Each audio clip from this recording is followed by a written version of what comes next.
முருகனே துணை. அனைவருக்கும் இனிய வணக்கம். ஆன்மீகம் ஸ்டார்ட்ஸ் உங்களை அன்புடன் வரவேற்கிறது.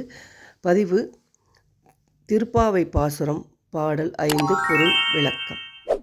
மாயனே மண்ணு வடமதுரை மைந்தனே, தூய பெருநீர் யமுனை துறைவனை, ஆயர்குலத்தினில் தோன்றும் அணி விளக்கை, தாயை குடல் விளக்கம் செய்த தாமோதரனை, தூயுமாய் வந்து நாம் தூமலர் தூவித் தொழுது, வாயினால் பாடி மனத்தினால் சிந்திக்க, போய பிழையும் புகுத்தருவான் நின்றளவும், தீயினில் தூசாகும் செப்பேலோர் எம்பாவாய்.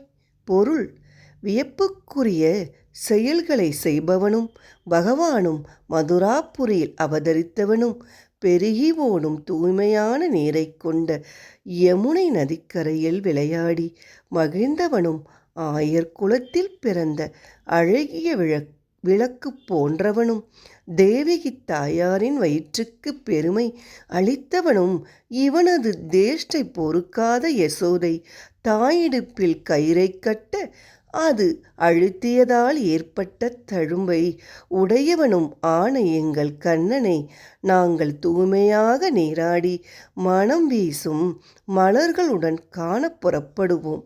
அவனை மனதில் இருத்தி அவன் புகழ் பாடினாலேயே போதும். செய்த பாவ பலன்களும் செய்கின்ற பாவ பலன்களும் தீயினில் புகுந்த தூசு போல காணாமல் போய்விடும்.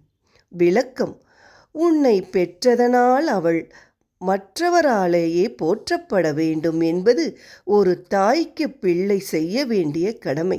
தேவகி தாய்க்கு கண்ணனை பெற்றதால் பெருமை ஈங்கியவனை நான் பெறவே என்ன தவம் செய்துவிட்டேன் என்று அவள் பெருமைப்படுகிறாள். குழந்தைகள் பெற்றவர்களுக்கு நல்ல பெயர் வாங்கி தர வேண்டும் என்பது இதன் பாடலின் உட்கருத்து.